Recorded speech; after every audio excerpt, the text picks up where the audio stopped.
All right. Whoop. We are live.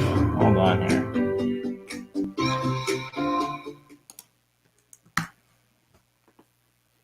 Oh. Okay. This is the inaugural Buus Hour Community Edition. So I'm going to bring on my guests shortly here, but the whole idea with this is a continuation of what we've been doing with Buus Hour so far. Buus Hour, for everybody who hasn't attended before, is just, it has been a virtual happy hour. So the whole premise behind it has been getting people connected together during some pretty uncertain times and just talking with each other, being human first and connecting with each other, learning more about each other. I know I've certainly done that. We've been able to connect with people that I wouldn't even normally talk with. And that's been really neat, and it's been open to everybody. And so the whole idea with Community Edition is that I'm taking what was formerly known as Buus Hour, and that will continue to be what it is. It will be on certain days, right now Mondays, Wednesdays, and Fridays. And it will continue to be a Zoom call. But I'm splitting off a couple days to actually turn into very specific things. So Community Hour or Community Edition will be one of those. And this will be talking one-on-one to folks, but having the ability to have people still comment. And so we'll do this via YouTube live stream, and maybe we'll look at doing other platforms as well in the future. My first guest that I will bring on to this is Robin Mordasiewicz, and I'll bring him on right now. Hello, Robin. Boo, thanks for inviting me to this. Thank you for accepting. This is going to be pretty cool. And you know what? I'm just learning how to use StreamYard, and I learned how to do this. Look at that. Well, we are dressed up, eh? We're super branded now. So I've been making a little bit of noise around this in that I have a YouTube channel, and there's as of today, or was it as of yesterday, we have over 100 subscribers on there at this point. So I don't know, like at some point YouTube is going to send me one of those like gold play buttons. I think it has to be more than like a couple hundred people, but you know, we're well on our way. Yeah. Next thing you know, you'll be able to monetize the channel. I hear that becoming more and more difficult. I know that's not the point of what you're doing here. That's how you have so many guitars. I only have one, but obviously you've been able to monetize something that gets all those guitars. Yeah, well, unfortunately, those guitars don't pay for themselves, but I've got kids that play them, and hopefully one day I can, get them out on the road when the smoke clears and get them on stage is making me get some return on my investment.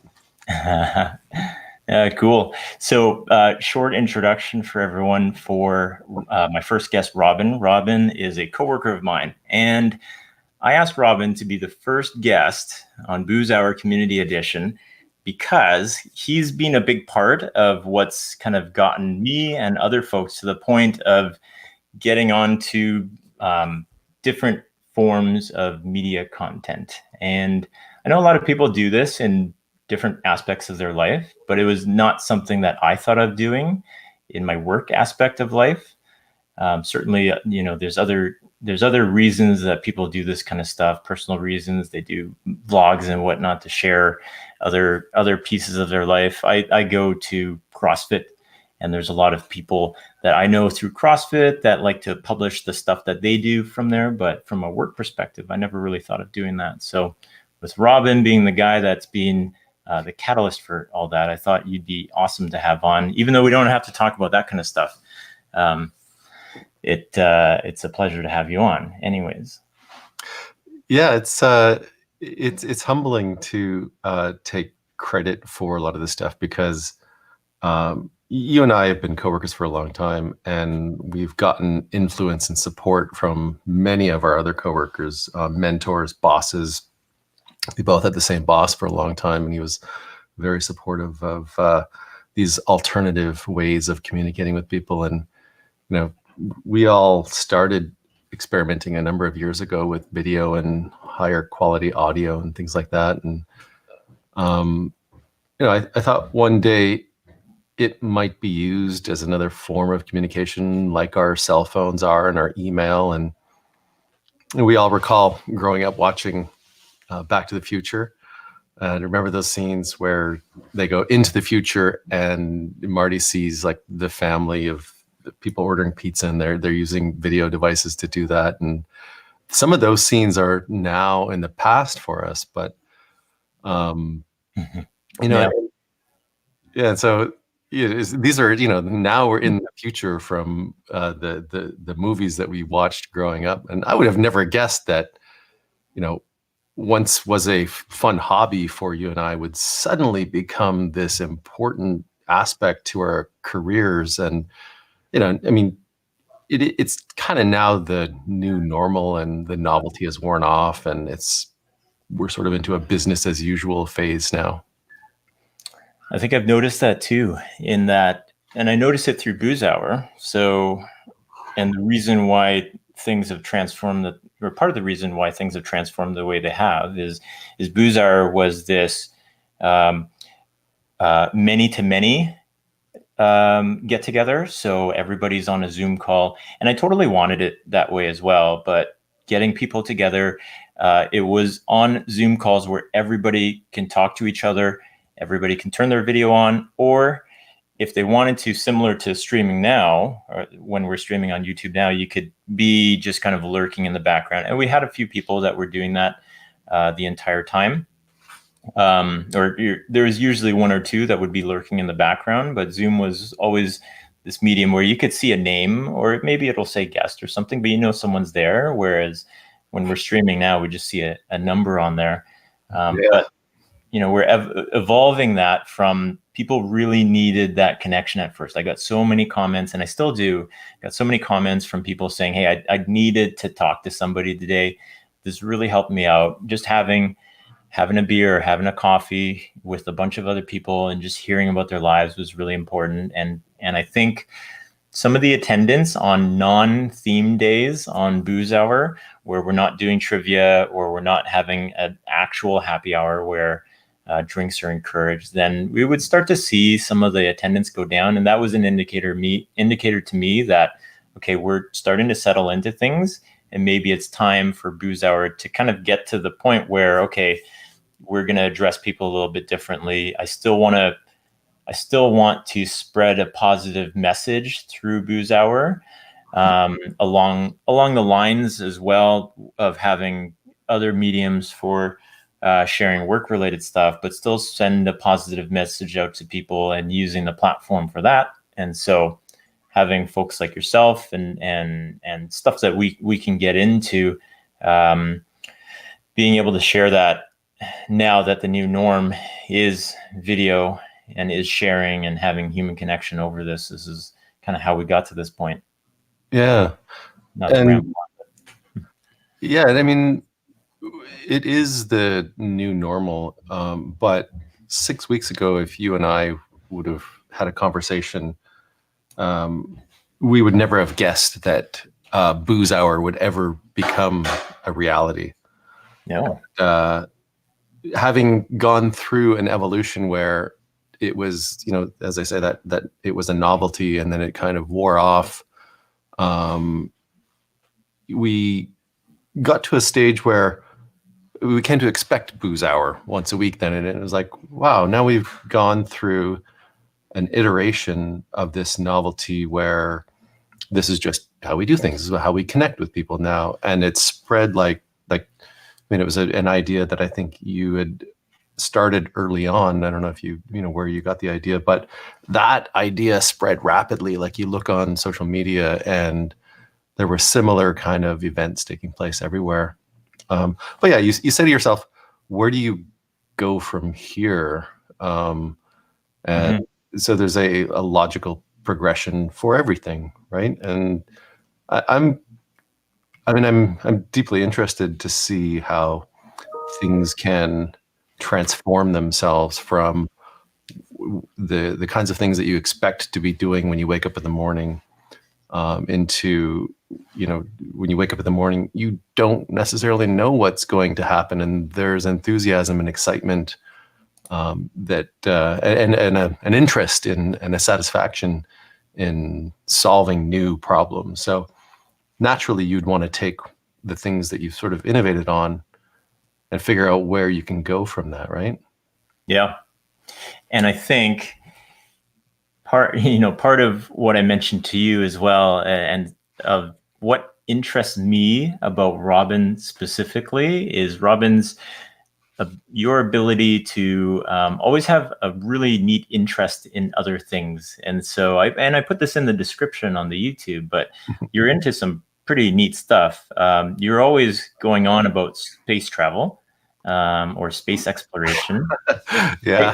I'll name them here: kiteboarding, Yeah. AV and music, and technology. And technology is a broad term, but there's technology that we play with, and there's all sorts of other technology that I'm sure you get into as well. So we can dive into any one of those. But what I did want to bring up before that is a picture. Oh, can I? This, I think, is the first time we ever met. And do you recognize what I'm wearing? Well, it looks like maybe a bunny hug. It could be a bunny hug. Oh, glasses. You're wearing my glasses. I dropped those glasses off of a boat. Oh, did you? Those are my glasses, right? Yeah. Yeah, I got that right then. This is us in 2014, July of 2014. And I think this was shortly after you started at F5, if I'm not mistaken. Yeah, and I see Dennis and Pierre-Luc in the background there. I don't remember where we are. We're in Montreal. Oh, okay. Now I recall. Yeah, the good old days when we used to be able to travel. Yeah. So that was. Eventually, one day we'll get to enjoy seeing each other in restaurants in new cities. Oh, totally. Yeah, that was a fun time. But I remember seeing those glasses, and I hadn't seen them before. And since, those times where you see something that you hadn't seen before, and all of a sudden that's all you can see, like those glasses I'd never seen before. And then all of a sudden after that, I was seeing them everywhere. Like I was like, oh, those are Robin's glasses, and he set a trend because he was wearing those, and now I see them all the time. So I got those because I have sensitive eyes because I spend so much of my time in the basement that when I go outside to do things like sailing or kite surfing, the sun just like does a number on my eyes. So okay, totally makes sense for that. My eyes are pretty sensitive as well. So there was utility, and of course I looked like a Cylon or something. So, but is that a kiteboarding thing? Like, would you normally see people with those glasses on? Yeah, it's so anytime you go to the beach kiting, one of the things or whether it's sailing or kiting, you're always looking up at the kite or the sail to to make sure that it's pointing into the wind the right way, but you're always like staring directly into the sun, so your eyes get totally blown out. So okay. Oh yeah, that's pretty neat. Yeah, cool. So when was the last time you went kite sailing then? Well, I was supposed to go. I normally go to Cape Hatteras every 6 months. So I'll go in the spring and I'll go in the fall for 2 weeks. And while I'm there, I'll try to work. And the internet's pretty good there. And we've been working remotely. So I kind of, might take a couple days off and then work a couple days. And it's not windy every day. So it works out really well. I was supposed to be there now with a good friend of mine who got me into kiting in the first place. His name is Chris Cram. If you're out there, shout out to Chris Cram. Did you tell him to join or to watch? I did not get a chance to. It's crazy how busy we are. Like, I've never seen the company I work for and all of my peers working so hard. Like, it's hard to get a minute to run to the washroom and get some water, let alone take care of yourself and communicate with other people. So I didn't get a chance to promote this, but I guess it's also one of the things that a conversation you and I have shared about. You and I have been coworkers for a long time, and you like to express the kinds of things you're interested in, you partly do that because you find other people are interested in hearing those stories, right? And I think we both share the enthusiasm for interests and hobbies that our coworkers might have that have nothing to do with work. And that's partly, but I at one point I was, going back to Chris Cram, I was partly responsible for hiring people at a company, and one of the things I looked for, of course, everybody had to have a foundation in being technical and good at what they do, but ultimately, I wanted to make sure I was going to surround myself with people I liked and people that were going to influence me in positive ways, and hopefully find people that I could influence. And so I often do, a lot of, you've mentioned a bunch of things, none of that I might have interest in. And of course, like a lot of people, these are not our own ideas. We share with other people that we like to hang out with, and you might talk about snowboarding, and so I'll be like, oh, okay, that's interesting. I might try snowboarding too, and then the snowball kind of grows, right? Yeah, I don't know if I'm at the point where I'm going to try any kite surfing yet. I know that you and I have had this conversation because we've shared a lot of these sort of things that we're enthusiastic about. I think your biggest barrier is you don't like water. That's true. That's a good point you just remembered. I am not good in open water. I can swim in a pool, but if I can't see the bottom, I get anxiety, and I'm not good with that. But, yeah. And I don't know about the idea of, I guess it wouldn't happen, but the wind is not going to take you and flip you up into the air and you'd be gone forever, right? Like, that's not going to happen to me. No, that wouldn't happen to you unless you wanted it to. Well, there are cases. I mean, typically when you're sailing or kite surfing, you control the wind when everything's going well. There are things that can go wrong, like a line can break. You can lose control of the kite, and it can yank you in ways that you didn't want it to. All right, I'm out. When things go wrong, usually the worst thing that happens is you might go forward 15 feet and splash into the water. When you see those videos of people like drifting off over a mountain, it's usually that person was trying to do that. Like they're trying to get themselves elevated, and maybe they caught an updraft. But I keep my board on the water at all times. I mean, just scooting across, back and forth is enough of an excitement, enough of a thrill for me. Yeah, fair enough. So you don't actually catch any air whatsoever? Do people normally do that? Oh yeah, it's one of the most common things for kiters to work towards. Is people getting air is one of the first tricks that people work on. I've never been interested in it. I'm terrified of heights, and so like you, if that was something I couldn't control, I would never have got into the sport. And so, is catching air off of the kite itself, or is it from propelling yourself over a wake through speed? A little bit of both. You can use a wake as a ramp so that you can build tension in the lines, and then you can use a wave or the wake of something, maybe a boat or something that might be coming along, and use that as a ramp to get yourself up in the air. But it's all controlled. Like even if you do go over a wake or a ramp, you can flex your knees so that you don't end up in the air. Oh, okay. Yeah, cool. Yeah, I don't know if I'm there yet, and I probably won't be, but certainly if you make it out to Squamish one day again, I could potentially come check out what you get up to. Okay. Well, I'll consider that an invitation then. Squamish is one of my favorite spots to kite in. Well, there's two of my favorite spots in BC. One is Nitnot out on the island. It's a very remote gorge that goes into the inland highlands, and the inlands it's sort of like a bit of a highland desert.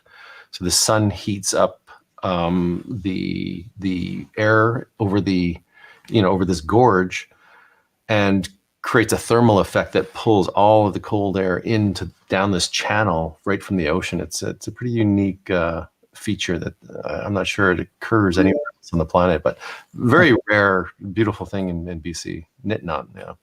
I'm gonna have to check that out. But Squamish is like probably what, a 30-minute drive if traffic is. Oh no. Oh, right now it could actually be pretty quick. I wonder how fast I could get there. Probably a little bit over an hour right now. I think with traffic, it would take me about 2 hours to get there from where I am. But yeah, it'd be a pretty quick jaunt right now. You know what? A lot of people are actually heading into that direction with isolation right now, finding spots to hike and hang out there. Backwoods, yeah. Without a ton of people in the area. So definitely cool potential place. I've thought of that too, taking my car out there because there's a charger. I have a Model 3 for folks that are listening. So there's a charger out in Squamish, and I can easily get out there and charge and hop on back. Yeah. So for a while, and I think they actually still are, so beaches in Ontario are closed. You're not allowed to go kiting now. Even though it's a fairly solitary sport, it's still kind of frowned on. I mean, I guess the reason is if something goes wrong, you are then maybe asking a first responder to get involved with helping you do something that they could be spending their time, better spent on other things. I'm not sure if hiking poses the same kinds of risks, but mountain biking, I'm not sure if that's allowed out there. But there's a couple trails pretty close to me, and it, from what I can gather, I won't name their names, but from what I can gather, there are people that are out there hitting the trails right now. That's good. That's good. Is nothing more enjoyable than being outside, being active. And I know that personal fitness is something I've gotten from you.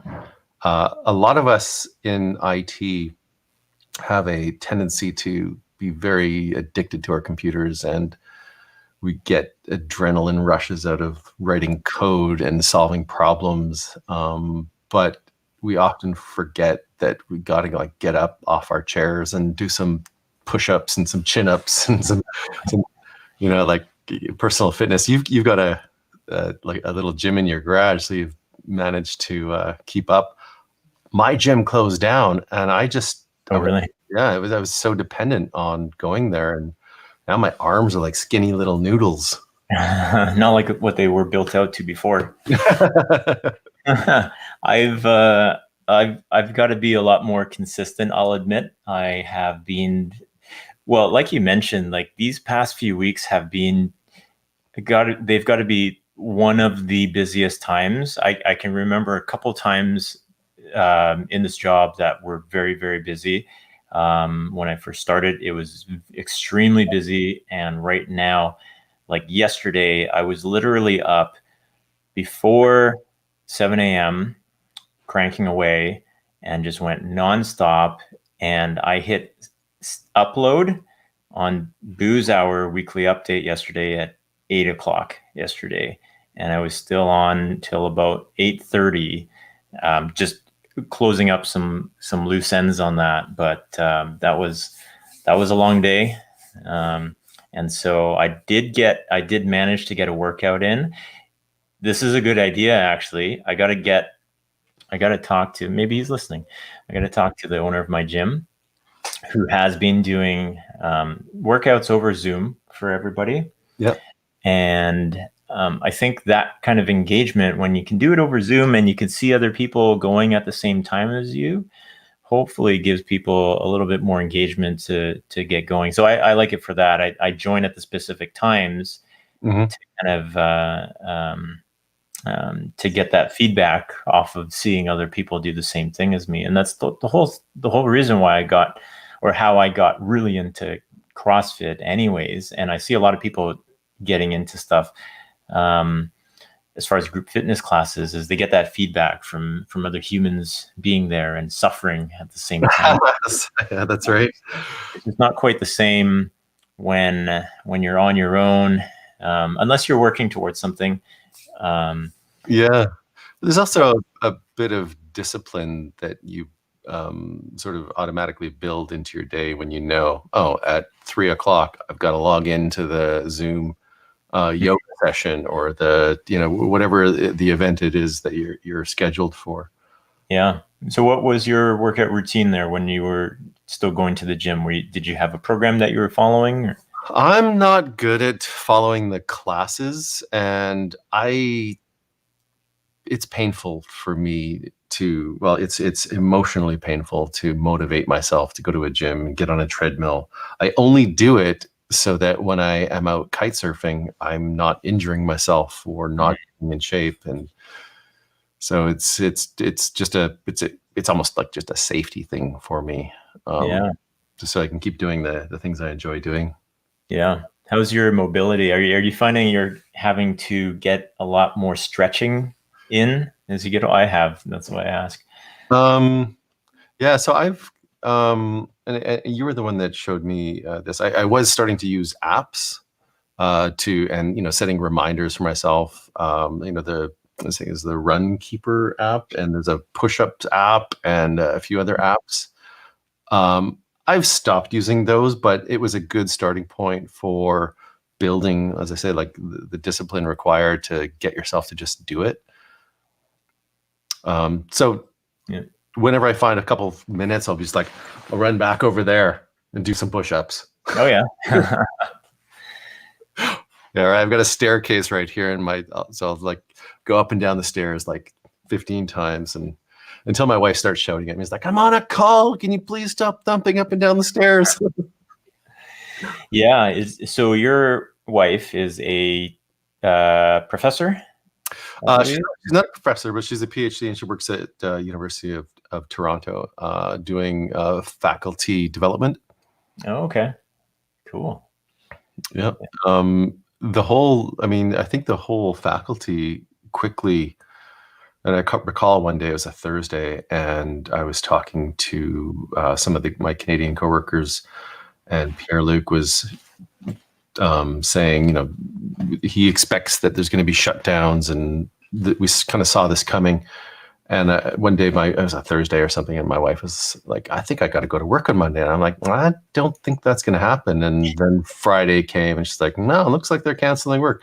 And Monday was everybody was up online, at home, at work. It was a massive, just a total, I like to think of the company that you and I work for as being early adopters and being quick to change. But my neighbors got a child in kindergarten, and the kindergarten classes are online. So, even though we pat ourselves on the back and then think, oh, we were early adopters to video and how easy it was for us, it's commonplace now, right? Everybody really turned on a dime, hey?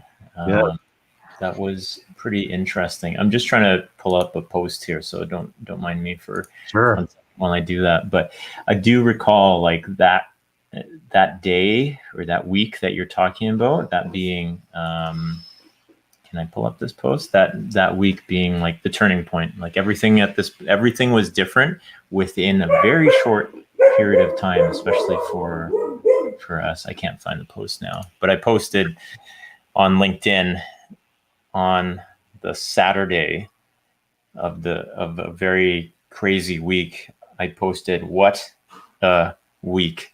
And that was it. And that was the only way I could describe what I was feeling at that point. And even then, when I post on LinkedIn, I'm usually talking about something about work, very specific about work. Hey, here's a product that I was playing with, or here's somebody that did something interesting. But all I could do at that point was I could just look at my LinkedIn audience and just maybe see if I can get some feedback as far as, are they feeling the same thing I'm feeling here? Because this was the craziest week of my life. And I posted that, and I got a ton of feedback on it, in that everyone kind of shared the same sentiment. Yeah, that's crazy. I mean, even though many of us have been working from home for a long time, there's still drastic changes.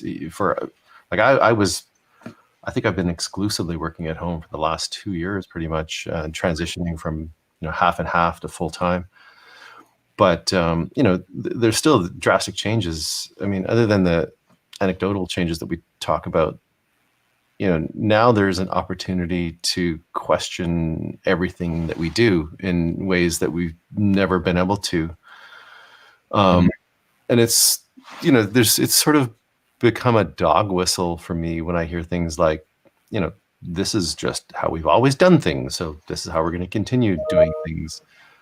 It was almost like an instant cue for me to say, well, let's just do the opposite of what we might do. And there's all sorts of opportunities in our workplaces to use a cliche, to rewrite the rules. Do you find that's what keeps you interested in your role? In that, I do think so. I'll preface this by saying, like, at our work, we have products that we talk to customers about, and they change over time. But for the most part, our job is very similar. We talk to different customers, but we talk about similar products. But I think you are a good example of somebody who's gone a little bit outside of what would be traditionally our job profile. And I think you found ways to make your job far more interesting than some of the other folks that we work with. Would you agree? Yeah, that's something to think about. I mean, I know that a lot of my coworkers who have gone through changes where they are at home now find it more satisfying. They get to spend more time with their families. I mean, there's some kinks that we need to work out. But I think everybody gets some kind of satisfaction in knowing that,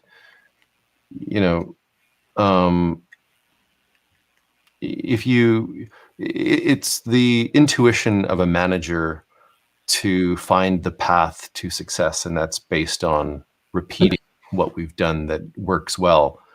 And in a lot of ways, that can have the exact opposite effect, that a manager wants to just repeat what is a successful thing to do, and it's hard to change that.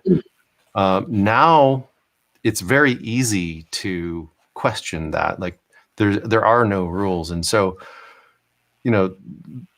I sometimes I like to find the employees who have been here for 3 weeks and ask them, what do you think? Like, how do you think we should do this? And I don't want to divulge any details about what I'm doing at work, but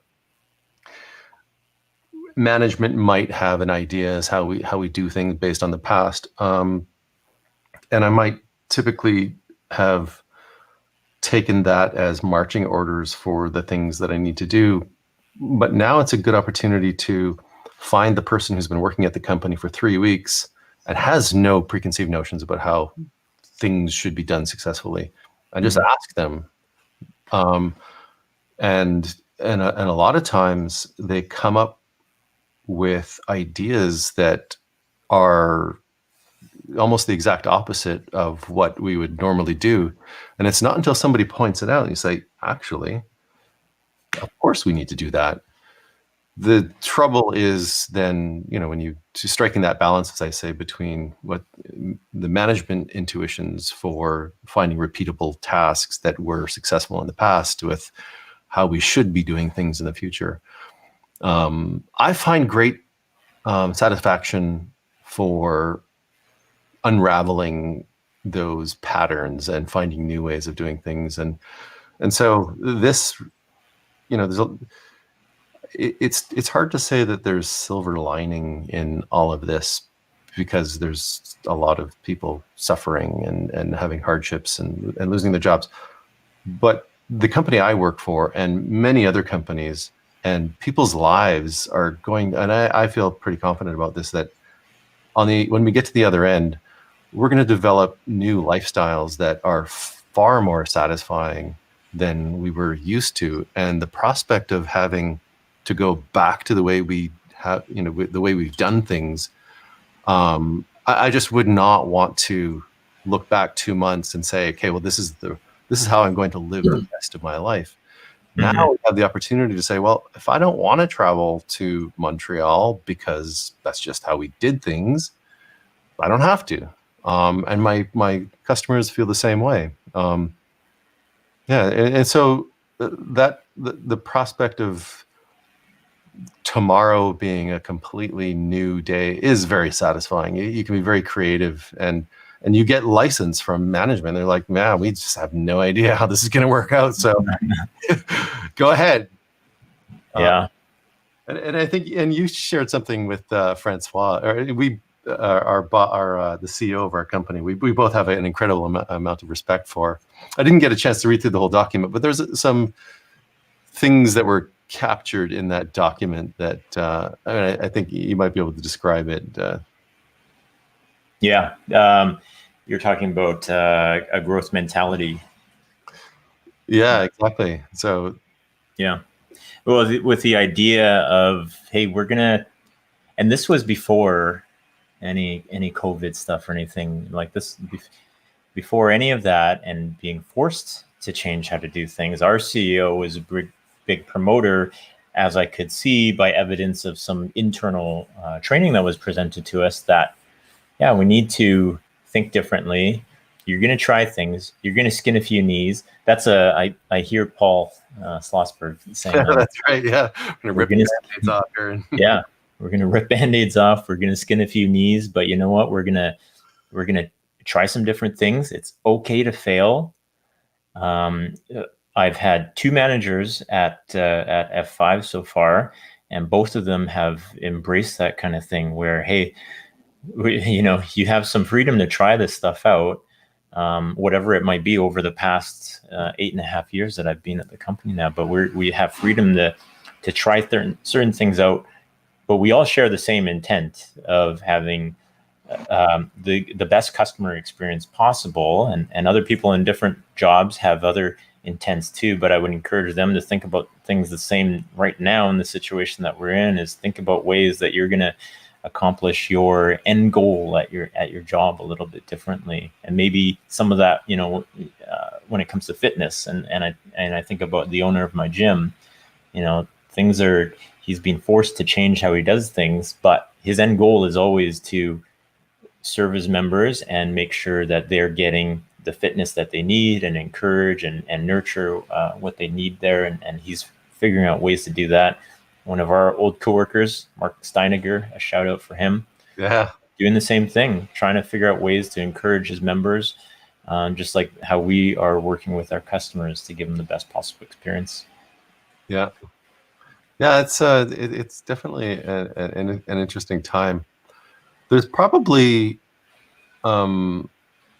things that, if we got into the psychology of our youth and whether or not we adapt well to change or not, we can probably look back at some events that may have contributed to how well you deal with that change. One of the things that happened to me as a child, I have an old Aunt Gazella, and she was a little eccentric. She's passed away now. And when I was a kid, and this is when I was growing up in Saskatchewan, and we had a massive backyard and a garden, and it felt like my whole summer was just spent mowing these big massive lawns. And so when I was a kid, she lived in the big city of Regina, and she'd come out to the country to visit. And one day when she was visiting and I was complaining about having to spend my summers mowing the lawn, she was kind of just listening, and I think I was probably about 8 or 9 years old at the time, and my mom had gone to get groceries or something. And she's a little bit eccentric, so she got a blowtorch out that the roofers were using, and she lit it up and started torching the grass that I was going to have to be cutting. Wow. And I was terrified. I just thought that, like, this, like, you know, I knew my old Aunt Gazella was a little bit eccentric. And she had set, I could, you know, when I was a little kid, there's nothing I could do. And she set the whole backyard on fire. It was a controlled burn, but when my mom came home, she was furious, and my Aunt Gazella had to go back, you know, leave and everything like that. But the moral of that story was I didn't have to mow that lawn for probably 2 months. And when it grew back, you've never seen a more luscious green lawn in your life. And I kind of use that as a guide for how you might want to do things in the future. Like you look at a task that you do. I've got to cut this lawn, and you might be shackled to that task for, you know, a period of time. But try to look at burning the grass and let it grow back greener. I'm so full of cliches now. Light it all on fire. Yeah. That's the saying, right? Light the boats on fire. Light the boats on fire? Yeah. Or torture boats or something like that. But it goes back to Vikings when they would invade a new land. They'd land the boats, torch the boats, and you're either winning your battle or you're not going home. Right. Okay. Yeah, interesting. Don't look back. There was probably a good story behind my old Aunt Gazella torching the grass, but all I saw were flames and smoke. It's still left a lasting impression, though. So did she do that every year, or was that a one-time occasion? So that was I mean, she lived in Regina and we lived in northern Saskatchewan. But my mom was always a little bit cautious about having her come to visit because she knew something was going to go sideways. So yeah, there were other things that happened that I won't go into, but nice. Yeah, that's cool.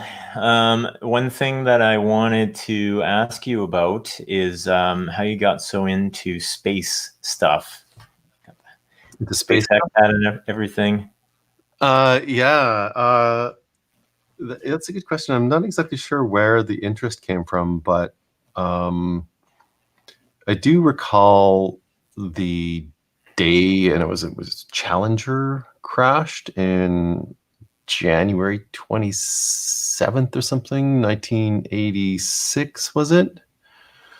Anyways, it was I think it was in grade 10. It was Monday or Tuesday or something. They would, whenever there were launches, and this is one of the first times that a civilian was going to be launched, and so they went through this whole campaign where they promoted science and technology in schools, and it built excitement. And they did that because there was a waning interest in science and technology through the late 70s and into the 80s because of the sort of everything, you know, after the Apollo missions had been successful, and then it sort of just became commonplace. Oh yeah, we're going to space, no big deal. And to sort of reinvigorate energy and enthusiasm for technology and getting the youth to be more interested in science, they promoted this as they put a school teacher on that spaceship, and they wheeled TVs into classrooms, and then the thing blew up in front of children everywhere across the, all across North America. And teachers, kids went home crying. People were like sent home for the day. And in the years, it had the exact opposite effect that they expected. So trying to promote science and technology in youth turned into this thing where a bunch of youth is, they watch TV, is like, that's certainly something I would never want to do. Yeah. And I don't have the data to back it up, but certainly amongst my peers, and I was interested, but in the years following that, there was no interest in science and technology and space travel, and it just deteriorated and deteriorated and deteriorated. And I think it's partly like, I feel like we went through a political drought where our policies were somewhat informed by a lack of education around respect for science and people's pseudoscience and horoscopes and things like that became more important for determining how we should be making policy. I just saw that as I was deeply concerned with the way things were going with politics, and I thought that the only way to inspire and lift people out of this depression was to rebuild interest in science and technology, and to use space as a beacon for building an economy, an education system, a culture around development. And so May 27th will be the first time that astronauts from North American astronauts, American astronauts, will be launched from American soil on American-built rockets. Of course, so I think it's probably 10 years ago or more. And again, I don't have if this was the Joe Rogan show, we'd have that guy pull up the... I know, young Jamie. Where is he? Jamie, get to look this up on Google.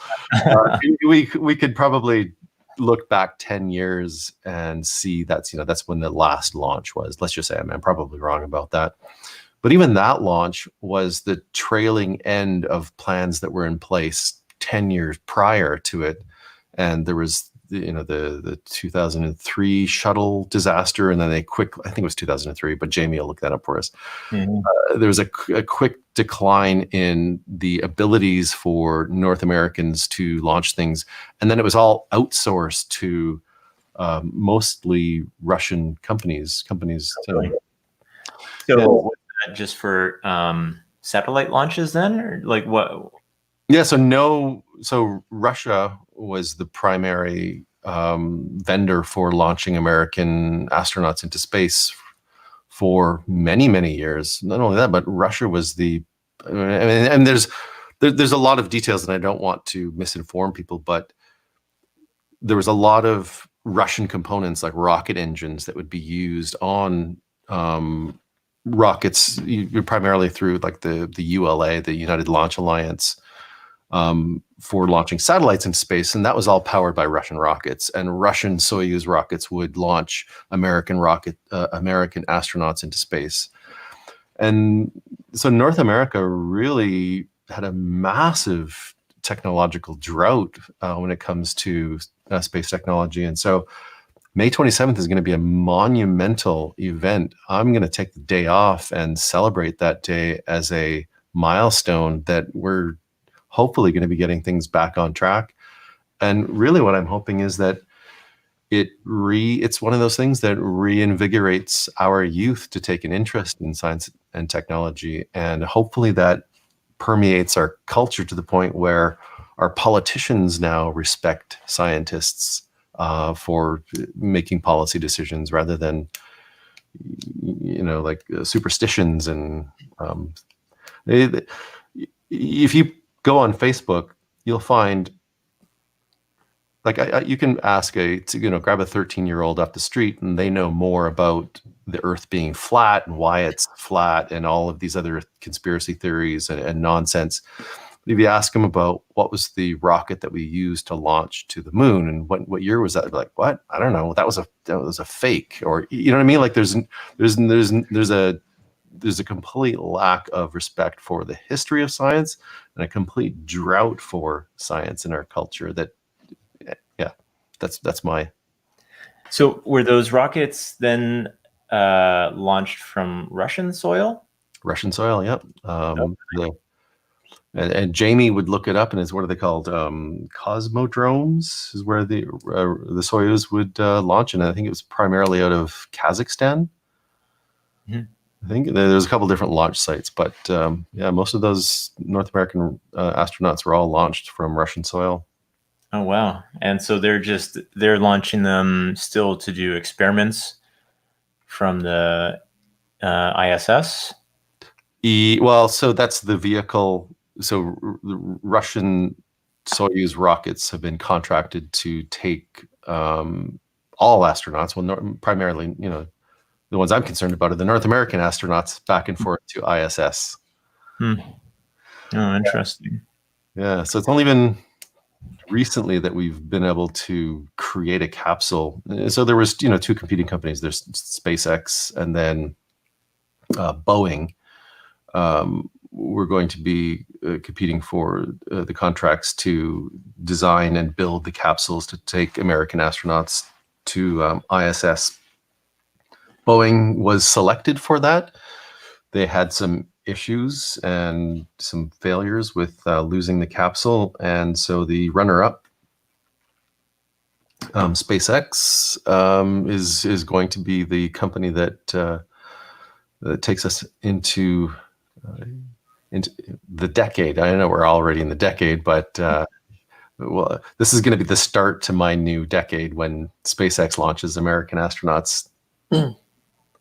That's pretty cool. I'm even more hyped up for that now. I know every time there's a launch, you post about it internally, and we all kind of have a little bit of a gander there. But it's once you explain a lot more of the context behind it, I'm a lot more invested now than I ever was. Yeah, there is at face value, a lot of things people talk about can be taken in a certain way, but you ask somebody about why they're so interested in something, you often discover things that you didn't expect. That makes a lot of sense, actually. We can dig into a lot of your interests, I'm sure, and have little stories behind them. Sorry, you're going to say something? Well, I was interested to, because you and I had a conversation about, and I mean, there's only so much, like in a cooking show, part of the interest for making the cake is watching the person mix and stir, put all the ingredients together. But when you're doing something like this, the intent isn't to necessarily talk about how we're doing it and the behind the scenes and what is the purpose of doing it. But I think as the first kind of pilot show, there's probably a good explanation or a conversation we can have about why you're doing this in this format. And one of the conversations we had early on about this was, because I've been experimenting with live streaming as well. And one of the things that I thought was, to make it easy for other people to consume, you want to make it short. So make it 5 minutes. And then 5 minutes would turn into 10 minutes because it's kind of fun. And then that turns into 15 minutes. And then you struggle to kind of keep it into bite-sized chunks. And my feedback to you was, don't make these live streaming things an hour long because people will never watch it. And your feedback was, well, Joe Rogan does it, so why can't I? Joe Rogan does 6-hour podcasts. Yeah, I mean that's phenomenal. I don't know if we'll ever get to the point where we can do 6 hours. I might have to carve out a whole day. But I guess the question I have for you is, you've been experimenting with social media and speaking to people using live streaming tools. You've gone through a learning process that has, and part of this lends itself to our careers. Like, we use video to talk to our customers, and it's a very similar kind of skill set that's required to have that improvisational conversation. And there's overlap with what we're doing here. So you would naturally think that if you and I make the effort to learn how to have conversations in a format like this, that hopefully it might be interesting to other people, but it's certainly a different way of speaking to each other. than if you and I were just on the phone saying, "Hey, Boo, what's up? What have you been doing?" Right? So we're learning a different way for communicating that wouldn't have been something that we would have maybe naturally thought of. But what's your take on that? Well, I'll answer your question with a question. Do you think this is actually different than one of our conversations? Because we've had a number of conversations over the last few weeks now, and I feel like this is exactly what we've been like our last couple of conversations. And I mentioned, hey, I'm Buus Hour is a 1 hour thing, and after one of our last conversations, I was like, yeah, it could be for hours. I'm sure we could just chat all this time. I would say, and I would say too, we have certain sizes of information I have certain sizes of information that I've been putting out there. So I have posts on my personal stuff on my Instagram. Anybody's allowed to follow that, by the way. It's totally open. But my Instagram, I put in short things on there. My LinkedIn, I might post articles or I might post short videos on there. We started this Buus Hour, we started the weekly update with myself and Daryl. You can see over here or just below. And that is, the intent was for medium-sized bits. And then I have Buus Hour Classic Edition, which is usually a half hour. On Fridays, it's 1 hour, and it totally goes 1 hour with lots of people on there, and we're having beverages and whatnot. And then Buus Hour Live can be different lengths, and there's no timer here that's telling me that I have to shut it off at any time. But I thought this is probably a good, appropriate venue for the intent of getting to know somebody. And not just, I know you and we're getting to know each other further through this, but I don't think that I can, if I'm going to have somebody on and they are going to take time out of their day, and they might not be like us where they have a little bit more flexibility in schedule and whatnot, but they have other things that they need to do, and this isn't a priority. I would want to allow for somebody to get their story out there. And I think an hour is appropriate time for that, if not more, as evidenced by Joe Rogan and returning guests on Joe Rogan that will continue to do 6-hour podcasts with him. And so I thought, long story short, I thought to get to know somebody, this is probably a good amount of time. We have, in our work, we do lots of meals with people. And I think that's a meal is usually an hour that you're sitting at a restaurant. And that's always a great amount of time to get to know somebody through there. So that's how I came up with, what this would kind of look like. Yeah.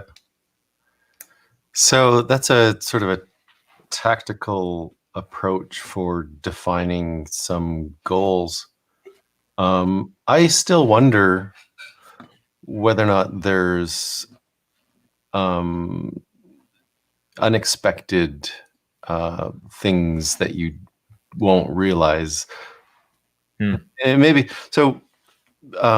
A friend of mine, a friend of ours, Matt Tifo, and I live close together, and we both thought it would be a good exercise to learn how to use these tools. And we set out to just figure out the technology and just go online. And it was kind of fun just figuring out how all of that works. And then we were like, okay, let's just go live. And when we decided we were going to go live, my first inclination was to think, oh, we've got to do something that looks kind of professional and polished, because if we're going to go live, we have to be intentional about it. And so there was a bit of pressure to carve enough time out of your day to make something like that where it was, you felt like you had, like if you're going to put your voice out on the internet, you want to feel like you have a legitimate reason for having, used up that airspace. So a little bit of pressure like that makes you made me at least look at it from a very tactical approach, where I thought I need to make sure I have an opening. I need to kind of think about the things I want to say and how I want to wrap it up. And what would end up happening is I would feel kind of exhausted and didn't have the time for that level of perfection. And so we just wouldn't do it, and we'd let it slide for a week or two. But enough time went on where we would continue our conversations and say, let's just do it. Like, let's just, who cares if, we're not ready or we fail or whatever. And we just did it. And we did, 3 or 4, got to 5 or 6. And then when we would, maybe got to like the 7th one, that act of just doing it made it so that we had the experience of feeling that sense of surprise in that moment and knowing how to deal with it, which is something I didn't anticipate for, like when I was thinking about how to tactically solve the problem for the goal I wanted. I wasn't realizing that I would come out the other side with a skill that made me a better speaker in an improvisational kind of conversation. Maybe you've already thought about that, and maybe that's partly the purpose for why you're doing it. But I would expect that you go through a number of these iterations with people, and suddenly it feels very easy for you to have a 3-hour-long conversation that is Joe Rogan level interesting, right? But I think that your approach to, thinking about how to dress things up nicely and look professional and be tactical about your goals. Banners. Yeah, the banner. Click below. There's the. This is the extent of my Photoshop skills, by the way, to everybody watching. Yeah, but I would be interested to see, like, if we could revisit this conversation in 6 months after you've 100% gotten a chance to talk to people. I'd love to hear the take that you have on the transformation you've gone through as a result of. Yeah, I think there will be some learnings. I mean, I posted about Buus Hour and what I learned about Buus Hour on my LinkedIn. Everybody check that out sometime. But I posted an article about that, and I knew at that point, that Buus Hour was almost served all of its majority purpose at that point, connecting people together in uncertain times and allowing people a venue to connect. And so certainly I do want to post or collect findings from this and share what I've figured out from here. And maybe it only applies to me. Like maybe there's a handful of us that are comfortable with jumping on live streams and having the whole world take a look at what we're doing and all of our mistakes that are out there and be scrubbed when it's live, as opposed to weekly update, which is very curated to a certain message. But I agree. This will be interesting to see how it goes, and I have no intentions of putting an end date on this, whether or not people watch it or not. I think this will, because I have about 1 billion ideas in my head about where this could go. Yeah. With that, we did hit an hour. Were you surprised? It went by like so quickly. I can't believe an hour has transpired, but that's how interesting you are, Robin. I'm sure we could have a 6-hour conversation because I didn't write down everything, but I took a couple notes on, hey, you know what? We could pry into a couple of things here a little bit further, and there was all sorts of stuff that we didn't even get to that I thought would be cool to talk about. But I think we've served our purpose for now, unless you have additional words to say. No, I mean, I would be happy to be invited back sometime down the road. Thank you so much for the invite for this one. And it was an honor to be part of the pilot program. It was an honor to have you on. I appreciate everything that you've done to get me personally to this point. There is stuff that people don't see when they see all the stuff that's presented on here, and lots of stuff on the back end that Robin has helped me out with and pushed me on, not just technology wise, but just our thinking and reasoning behind some of the things that we do. So I appreciate all of those things from you, Robin. Oh, thanks. Do you want to leave anything for our listeners as to where they can find you? Anything, any merch that you're selling, t-shirts, concerts that you're doing? Well, I was on Buus Hour Monday, I think, and Paul Werner asked me about the guitars that I have here, and we talked about them a little bit, but primarily my kids play the guitars. I'm in the basement working, but he challenged me to do a little concert. So maybe on Buus Hour, I'll plug the guitars in and the drums in, and get my kids down here to sing us a song. I'd be happy to host that on Buus Hour, and we could even do a watch party for May 27th as well. Oh, we got to do that for sure. We got to hype that up. That'd be we hyped up already within here. We'll have sound bites that can come out of here, just hyping up May 27th, and we can have a big launch party. And I will send everybody popcorn. I'll send you some popcorn. Cool. All right. Thanks a lot, Robin. Thanks, we will wrap it up from here, and adios to everybody. And this will be archived forever into YouTube. Bye for now. See ya.